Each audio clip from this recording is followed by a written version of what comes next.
All right, I'm going to try to make this interesting, tell some stories along the way. Hopefully you'll get some tips out of it.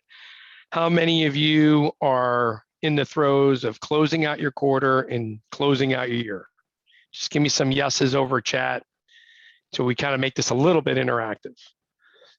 Oh, all right. So hopefully when we walk through this, we'll get some ideas out of this thing as we move forward.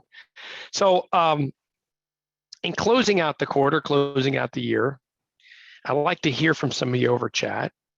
What are some of the challenges you're facing? What makes it hard? Some of the stuff may be in your control, some of it may not be in your control. Give me some of your challenges in accurately predicting closing business in the time frame that you're there. Client is not in town. Yep, Courtney, that's a big one. Navigating customer off time, holidays, especially this time of year. Lack of urgency, getting customers' attention, holiday PTOs, hiding behind Zoom. They want to push to next year. That's another lack of urgency. I want to negotiate, or we have a price increase and they want to not pay it. Budget constraints, COVID constraints, budget busters. These are all good. We've all seen these. Thank you for that. If I was giving out money, I'd tell you, give yourself some stars. So I think I've heard some of these before, and we're going to talk through it a little bit. In fact, I will share with you, I tried to survey some of my coworkers, and I said, what are the top 10 things you remember hearing on forecast calls? And I'll share those with you. But here's another little fun fact. So give me your guess, percentage. What percentage of well-qualified opportunities actually close? By well-qualified opportunities, I do not mean leads that just popped onto your pipeline. These are deals that you literally talk to, qualified. Yep, it seems like this is good business, and you put them out there. Well, give me some percentages, your guesses. No right or wrong answer. I just stole some research from someone else. All right, a little bit all over the place, some low, some high. Perfect, thank you for that. Here's what Forrester says. They believe that 43% of all well-qualified opportunities ever close. I didn't say they close next quarter. I said they don't close at all. And we can argue about the numbers or the source, but put it into perspective. Half of what you think is going to close will never close. It's pretty dramatic. I got 3 deals I'm trying to close this week. Am I going to get all 3? Am I going to get 2 out of 3? Am I going to get 1? I mean, can I get a goose egg? Because maybe I'm really not paying attention to it and I'm doing this webinar right now. I don't know. I better get to work on those things. So let's see if I can get some out of this class. When you look at deals, I wish I could tell you it's real simple. Here's your checklist. You get these 3 things, these 5 things, these 10 things, and woohoo, you win. The reality, it's an odds game. Can I do things, uncover critical information that increases my chances of a win? Carlos, there's no perfect opportunity. You're right. I'm just trying to get enough to win a deal, right? I'm throwing up this picture of these doctors looking at an x-ray because that's kind of how I think about it. When you think about looking at forecasts, looking at your deals, trying to predict it, let's face it. I mean, you can get 10 doctors looking at the same x-ray. They all see different things. They all look at things from a different perspective. And, here we are all by ourselves trying to predict, is it going to come in? Is it not? Do I commit it? Is it, or is it just an upside? I mean, what resources do I need to really get this over the finish line? Do I need help? Do I not? So I'm going to give you some ideas behind it. And here's some data off my little survey that I did. And this is just me asking some of my fellow coworkers, hey, what are some of the things you heard? I'm not reading this to you, but I'm sure some of these look familiar, right? It's all looking good. Just had have to figure out, they just had an executive reorg and we got to, figure that out. Or they just got acquired. Some of these are, look, it's great, but, it's really competitive and we're really expensive. And they just keep pushing back on that price, right? In fact, I saved the last 5 just for interest. I emailed them, I called them, it was going so good. They won't call me back. Here's another one. Looks great. Just trying to figure out who ultimately needs to sign this thing due to the order size. Man, I hope we could figure that out sooner versus later. Hey, I just found out their budget's being cut. They got to reevaluate the whole investment. We got to start over sometimes. Oh, team has done an outstanding job. We're done great, but the signer's on vacation. One of the exact items you all put on my list up there. Number one, oh yeah, we won this thing. Just waiting for the contract. Should be here anytime. It's feeling good. Folks, we've all been there, right? How do you, some of these, you go, man, I get it, but I did my best. I'm going to try to help you think through some of these things because I think each one of these really ties back to an aspect of value selling, a component behind it that we might have done a better job of earlier in figuring out in getting key information like the signing process and who ultimately needs to sign for that amount. Earlier in the sales cycle, we would have had a lot better predictability later in the sales cycle. And, I've been there. Thanks, Julie. Now I feel old. Think about what end of quarter, end of year really feels like. Sure, it feels great when you blow out your number and you're all excited. That's tough to do quarter in and quarter out. I think it feels kind of like this sometimes. And worse yet, a lot of deals get pushed to the end of the quarter. Now, let's be honest. I know, I can just sense it. I can almost read minds right now. Somebody out there's going, well, Carlos, buyers, they hold off to the end of the quarter to make a decision. They get educated that if they wait longer, they get a better deal. And I go, yeah, that's true. Who the heck's educating them? Because I got to be honest with you, I think it's us. I think we create our own bear trap. We wait too long. We create this artificial urgency at the end of a quarter, and then we step right into the bear trap by doing artificial things, unnatural things like dropping our price, and we rinse and repeat quarter after quarter. But if we stepped away for a second, if you went into your own company's purchasing department, finance department, and said, hey, you're making purchases all month. They go, yeah.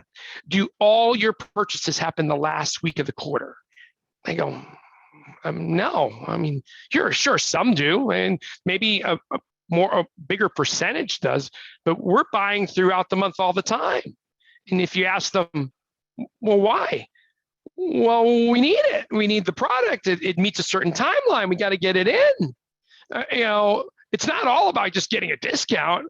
And you got to get that aha moment like, well, what do I got to do to be one of those deals versus one of those end of month deals? And if you notice, a lot of times it's because they need it, not because it's end of quarter, right? So let's see if we can figure that out and kind of drive it. If you think about your sales cycle, closing shouldn't be at the end of a quarter. There's nothing magical about an end of the quarter. The only people it creates urgency with is us. If you really think about their timeline, let's say it's the beginning of a month and you work backwards with it, you'd have much more predictability. When you go, hey, when's the deal going to close? October 1st. Why October 1st? Because that's when they need it.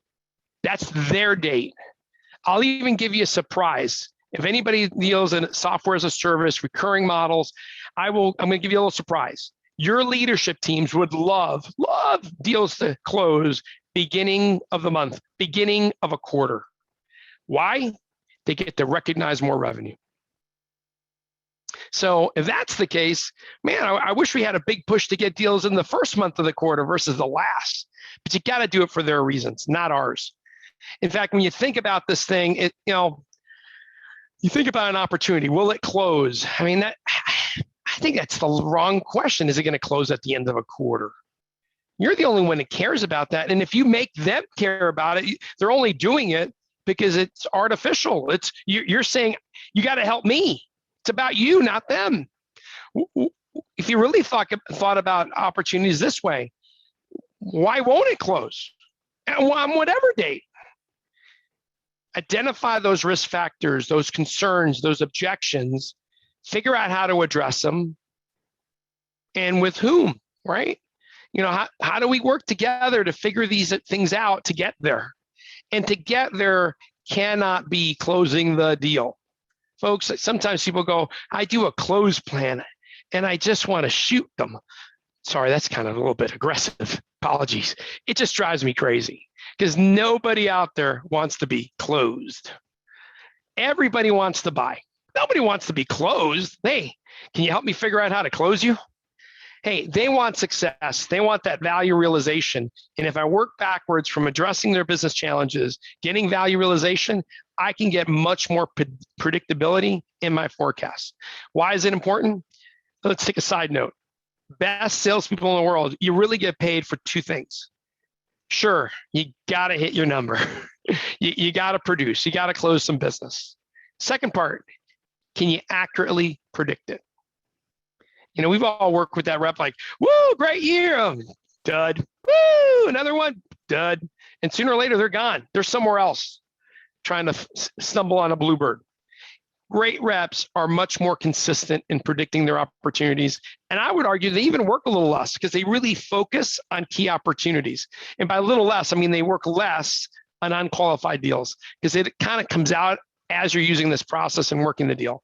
All right, I'm going to get into these top 10 tips next, but I want you to take a little side journey with me. Think about your last major purchase. You know, when that first child was coming and you're like, oh boy, this place ain't going to cut it. I got to go buy a new place. It's bigger. It's in a better school district. We got to make a change. Or even, oh my God, that gas guzzler I've been sitting at home with the last 18 months, that ain't going to work. I got to go back to the office. It's an hour away. Gas prices are through the roof. I need an EV vehicle. I need something electric. So think about your decisioning process. Is there something critical and urgent that's driving your need to change? That's that business issue. Something that's forcing your need to change and change now. Forcing your hand, where that two-door gas guzzler just ain't going to cut it anymore because it doesn't have a back seat for the family and it's going to be horrible going back and forth to the office. And what I started talking about now is, why do you need to change? It's got problems. It sucks gas. It's not big enough. The home's not in a good area. Hey, there's no place for the in-laws. We got to put them somewhere. And so what are we looking for? We're looking for the perfect solution that addresses that list that we had, which was A, B, and C. But more importantly, well, why this car? Why this electric vehicle? Why this home? Well, hey, this particular one differentiated itself. It solves more of the problems than the alternatives. It brings XYZ to the table, which none of the other ones did. And because of that, this is why I should do this. Okay, sounds good. Is it really worth it? Is it worth the risk? Is it worth the cost? Is it worth the effort to do this thing? And we're human beings. We make decisions either on a logical basis, business value, or an emotional one, personal value, right? How does it affect us? I may pick an EV car that's good and electric and all that stuff, but I also want to look good. That's a big part of the thing. I want it to go fast. Why? It just makes me feel good. Doesn't mean I'm going to go any faster than anybody else. But then, hey, other people might need to get involved in the decision. Some of you, we're in a relationship. They got a choice. They have a part of the decision. Is the house good for them? Is the car going to fit their needs, right? So we got multiple people involved. And then let's take it, last one. If you were buying a new electric car for the first time in your lives, would you normally test drive it? You go, hell yeah. And you go, why? Proof. I didn't believe the sales guy when he said it handles like a dream. I got to sit in it. I got to drive it. I got to turn the corners. Do you also start looking at what's life like afterwards? So when I thought about buying an electric car, one of the thoughts I had was, well, where do I go for maintenance and an oil change? And they all, silly little Carlos, there's no oil. I start feeling better. I've thought through this ownership and I make a decision. Folks, other than my overacting, these 6 buckets happen when you make a major purchasing decision, and they're exactly the same for organizations. There might be more people involved. There might be more business reasons why doing this, but it's the same buckets.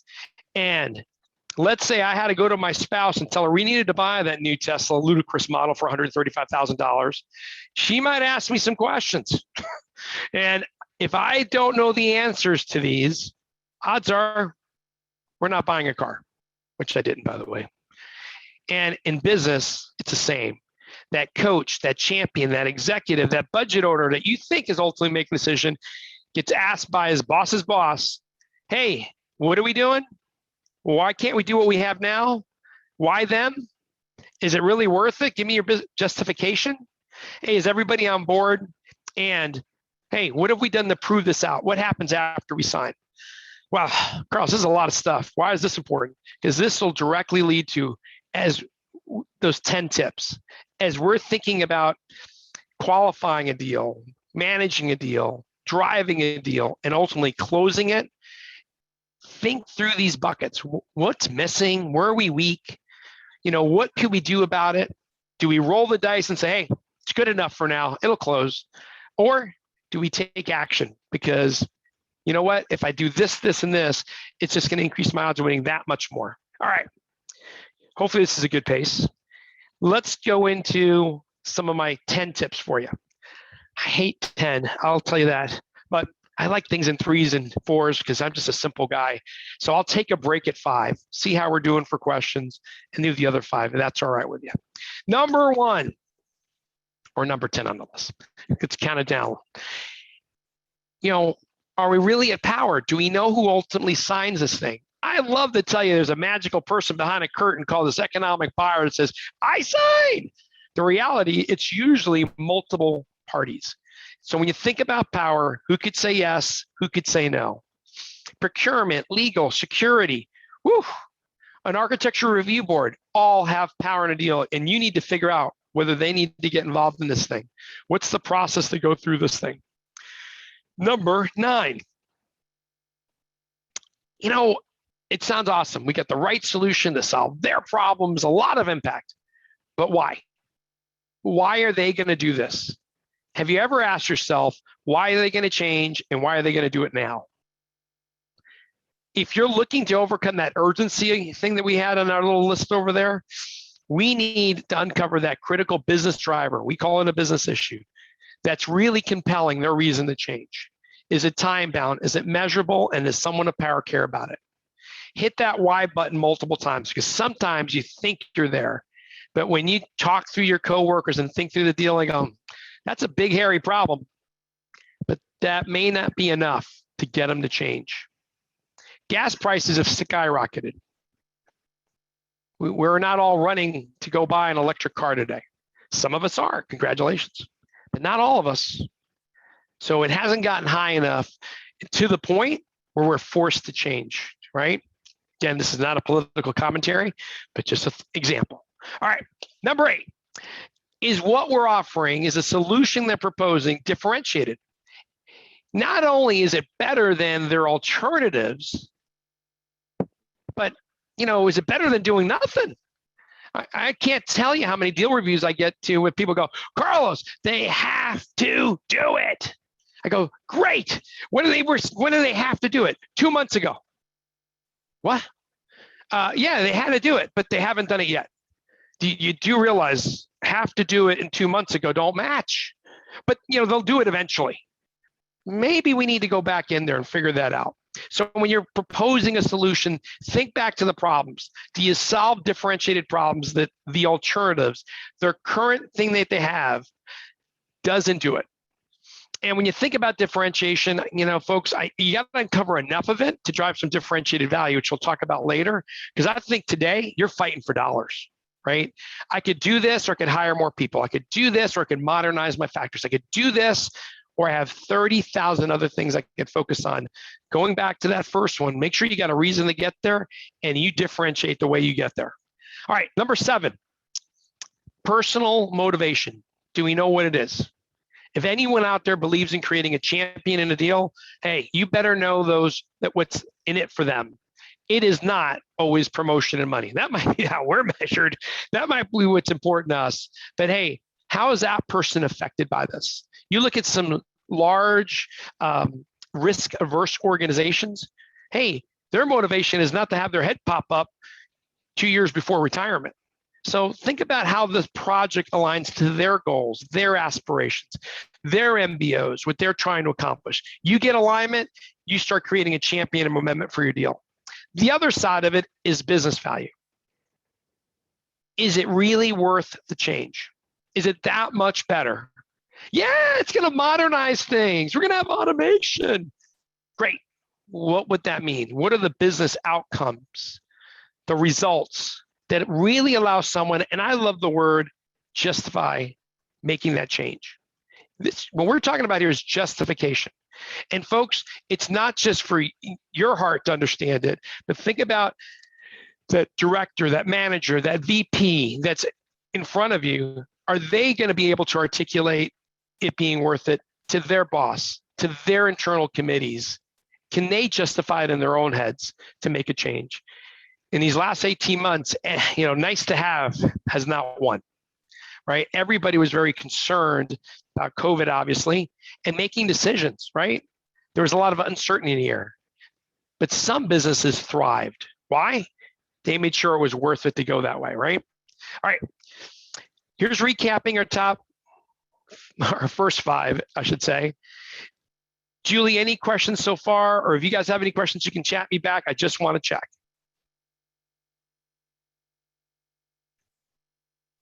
I was on mute and I was answering you, so not yet. I think we're mesmerized and we're learning so much. Keep going. All right, flattery will get you everywhere. All right, you got to have a couple of questions at the end, girls. You don't want to just hear me talk. Here are my final 5. Number 5, do we understand our prospects' process? So many times people get so enamored with their technology. Let's go, if you have a technical product or their solution, if you will, that they feel like, yeah, they love it. I mean, we're first to market. We're awesome. We're the best. No one does it this way. Hey, good for you. You won the technical part of it. Now you got the other half of the deal. How in the heck do we ever get this processed through all the internal politics and in fact, I'm still waiting, but I still got the go ahead that it's all been approved. All that's going to be flipping out to us is a signature. Folks, it took me 3 weeks longer to get through all that than it took me to get them to just say, yes, it's the right fit, right solution, works for us. So a lot of times, think beyond them liking the solution. What else needs to happen? How do we get to that value? Who needs to get involved? What are the process? How long do they usually take on your side? Do they take time on our side? Right? We may have our own legal department that needs a certain amount of time to go through, and we may hate it, but it's reality. And if we're going to be successful, we got to work around it. So if ours takes 2 weeks and theirs takes 2 weeks, your contract better be at legal at the beginning of that last month, or else it's never, ever going to close at the end of that month, right? All right, number 4. Does your prospect know or own the plan? By plan, do they know the process, right? Do they know all the steps that need to happen? Have you discussed it with them? Have you shared things that you need to get done? And this plan, it's not a closed plan. In fact, think of it this way. It's a mutual success plan. What are the steps that need to happen before signature? What are the steps that need to happen after signature to get to value realization?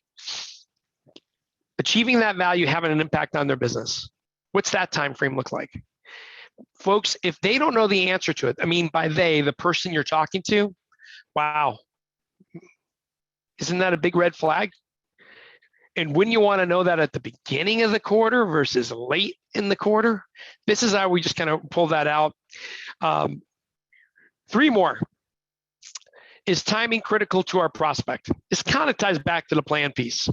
I can't tell you how many times we do a forecast call and I go, hey, Jay, so deal size, amount, okay. When's it going to close? What's the predicted close date? It's October 31st. It's the end of the year. It's December 31st. Okay, he doesn't like that. Okay, I'm going to tell him it's the 25th. Yeah, that's a good day. December 25th, that's a good day. It's before quarter end, so he'll like that better. I go, great. Who from the customer picked that date? Nobody. Who from the customer side is fighting to say we have to have it by this date or else there's consequences? No one. Then we better go back and validate it, because what we're really doing is selling ourselves. We're kidding ourselves thinking that it's going to close that date, praying, hoping, and that's not really a strategy to win. So have a conversation with the client, plan it all out, make sure the timing's critical for them. Folks, there will be delays. No one cares more about winning than you. So as you think through this plan and they go, oh, whoa, whoa, something came up, we're going to have to push that back 2 weeks. Okay, maybe we can absorb the 2 weeks and still keep the time and get there. Oh, another blow up. We're going to have to wait another week. This person's on vacation. Oh, okay, maybe we can absorb that and it's okay and we can still get to the date. That happens a third time. Hey guys, this is on you. We got to go talk to the executive staff. We're not going to get the impact. We're not going to get the value. We're not going to start the project on time. Why? Because this is not happening. And at least now we have a little bit of leverage. There's consequences to some of this, and it's not all on us. Number 2, are there unaddressed objections? And sometimes these are touchy. It's like, well, I don't want to bring something up. I mean, I don't want to bring up an objection and scare them off. But could we at least ask? Anyone else that needs it involved? Anybody could veto this thing? Any reasons? Is there any discussions internally that's giving people apprehension in making this decision? And folks, I mean, a lot of stuff happens, some of which is out of our control. Sometimes our competitors hear that we're going to be winning and they do all they can to sabotage us. They go to executives, they drop their price. These are all things that could happen in a deal that we need to be starting to think about. And this specifically to objections. Instead of shoveling under the carpet, let's try to understand them. Why? Is there not a perception of value for the price? Is it for a specific person? Is there fear? Is there, I don't know if it's really going to work. Clarify what it is. See how to best address it. Before you jump into the mix, are there others? Let's get them all out and then decide. Maybe we can make some changes for this one. Maybe this is, nope, I can't do anything about it, but this is why I still think it's a good deal for you. And that conversation really gives them the confidence to get there. Last one. Could we be blindsided? I'm not asking you to predict the weather, political climate. I don't know. Some stuff is totally out of our control, but so much more is. A new executive shows up, someone gets fired. Oh, it's terrible. It's out of our control. But wow, if we had a mutual plan with a solid business case, we could update them in one meeting versus having to start the project all over again. And if that business case is strong enough, we might be able to overcome that big moment that blindsided us. Think through that, right? Focus on what you can control versus burying your head in the sand, right? And another great way to do this, I'll finish it. I got it on one of my other slides. Ask other people for their view. Hey, this is looking great. I'm feeling really good about this. I'm thinking about buying a new Tesla because this is going to be a great commission. Can I get your perspective? What am I not seeing? It's interesting. I think other people are able to see flaws in your deal so much easier than you can yourself, right? We're so emotionally engaged on it, it's really tough to do it. So there it is. Hopefully I gave you some ideas, 10 different ideas on things you can ask yourself in looking at your opportunities to kind of do it. Now, I got 2 more slides. I'll open it up for questions. Look, folks, I wish it was easy. It's like looking at an x-ray and going, it's obvious. I mean, this guy's got a staple in his chest. Anybody could see this, but it's not always that obvious. And sometimes you got to ask questions to test out theories to see if it's going to happen. One of my favorite questions when you have a champion, someone that really is pushing, oh God, I sometimes ask them, well, I don't know. What if it doesn't? Are there any ramifications if you guys don't go through with this purchasing decision? Is there anyone that's going to be affected besides yourself, right? Ask questions to kind of flush these things out and make you feel confident about it. All right, what you can do today, all right, here's some thoughts. Think about a deal that you have this quarter, this year end, and go through the process and ask yourself those questions that we saw earlier. Be honest with yourself. If you find yourself saying, well, I think it's this and I think it's that, you're not buying. What do we factually know? What have we confirmed? If we have some stuff that we think it's this, who can we validate that with so we can get off the I thinks and into, yep, I had a conversation. This is really true. This really isn't. Ask others for their perspective and try to think about this and say, look, embrace this. I mean, no one likes to get their deal picked apart. So take it out of the forecast for a second. Think about it as deal strategy. Work together with your coworker, your boss about how do we collaborate together so we have a joint win, right? I don't want to be blindsided. I want to let myself be vulnerable to not be blindsided by something. So I want to open it up to people's opinions, and then we can make decisions. Nope, I think I really think I do have that, and I do think it's confirmed. But that I do think I could use some help, and maybe we can get our executives to do something, or we can offer something up to address something that we think really is going to help us out in the end. Better to identify them now than to wait. And you know what? Figure out what the gaps are first. It is the biggest, hardest part of the battle. And then get help on figuring out how you address them. In my career, I got to tell you, I think I'm pretty good at diagnosing the deal. I'm not always the best at figuring out what to do. But what I found is I become vulnerable, share with others. It's a great opportunity, but I'm worried about this, I'm worried about that, and I'm worried about this other thing. I'm good at asking for advice. And, it's interesting. It's amazing what great advice you can get from others to really help you get there. And you even feel good about it because then you help someone else. And it's funny, as you give advice also about a deal to others, it's amazing how you start thinking to yourself, oh, maybe I should be doing that myself. Maybe I'm blindsided and I'm not seeing that in my own deal. I need to go back and figure that out. All right. This is a race to the finish, folks, and I want you all to finish strong. Whether you're at an end of quarter, end of year, man, take these tips to heart and see if you can figure some things out earlier versus later that makes that end of year, end of quarter a lot easier on you.